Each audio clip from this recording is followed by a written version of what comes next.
बात शुरू कहाँ से होती है जब डेड बॉडी मिलती है, इतला आपको मिलती है, होता कहाँ से है काम शुरू? जी अस्सलाम वालेकुम, बहुत शुक्रिया आपका। इस सिलसिले में मैं आपको बताता हूँ कि 18 तारीख को सुबह एक 15 की कॉल होती है कि एक नामालूम लड़की की डेड बॉडी कूड़े के ढेर पे पड़ी हुई है गुलशन टाउन के एरिया में, जिस पे हम फौरी रिस्पॉन्ड करते हैं। मेरी टीम, मैं रिस्पॉन्ड करता हूँ, मेरे डीएसपी साहब, एसपी साहब भी मौका पे पहुँचते हैं। इकबाल ऑन इन्वेस्टिगेशन जाके देखते हैं तो उसके पास कोई उसकी आइडेंटिटी नहीं थी लड़की के पास।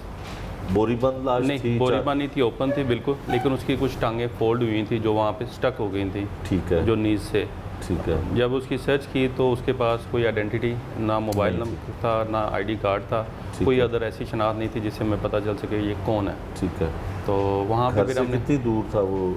जी ये घर से तकरीबन को 300 साढ़े 300 मीटर के करीब था। ठीक है। मौके पे फिर हमने सबसे पहले तो अपनी रवायती वो जो टेक्निक होती है उसको पीएफएसए टीम को बुलाया, क्राइम सीन यूनिट को बुलाया, डेड बॉडी की जो सैम्पलिंग है वो करवाई।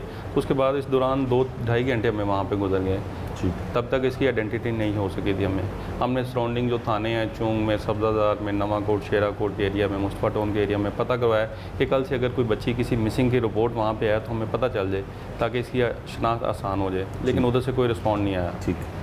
मौके पे आवाम जो मोहल्लेदार थे, साइडों के इलाके के रहने वाले, वो काफ़ी आवाम देख के गई, लेकिन किसी ने भी उसको शनाख्त नहीं किया। तो तकरीबन 2-2.5 घंटे गुजरने के बाद अचानक इसका बाप मौके पे आ जाता है, जिसने मारा होता है। जी जिसने मारा होता है वो मौके पे आता है। तो मौके पे आके ना कुछ थोड़ी सी एक्टिंग करना शुरू करता है, जैसे रोने की एक्टिंग करता है। फौरी तौर पे हम देखते हैं, हम पूछते हैं कि ये कौन है। वो कहता है जी मैं इसका बाप हूँ।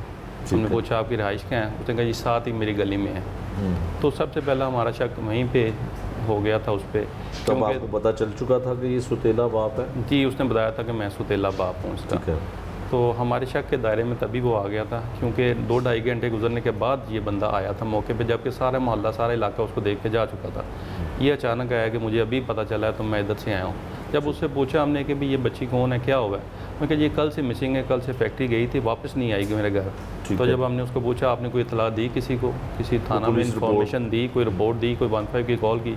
उसने बताया जी मैंने नहीं इतला दी, मैंने सिर्फ इसकी वालदा को बताया, तो मैंने पुलिस को इतला नहीं दी। हमारा शक थोड़ा सा और दायरा बढ़ गया कि ना इतला करने की वजह कोई हो सकती है। ठीक है। जवान बच्ची है, वो घर पे नहीं आई, सारी रात गुजर गई है, इसने किसी को इतला नहीं दी। तो थोड़ा सा मज़ीद बढ़ा। इसी दौरान इसकी वालदा वो भी मौके पे आ जाती है। वो बताती है मैं गई थी, उकाड़े गई थी, तो उकाड़े से मैं वापस अभी पहुंची हूँ, मुझे फ़ोन आया तो मैं यहाँ पे पहुंची, ये मेरी बेटी है, हकीकी बेटी है, इसको किसी ने कत्ल कर दिया। उसको भी कोई इल्म नहीं था कि ये क्या हुआ और कैसे हुआ। वहाँ से फिर हमने इन्वेस्टिगेशन का आगाज़ प्रॉपर किया।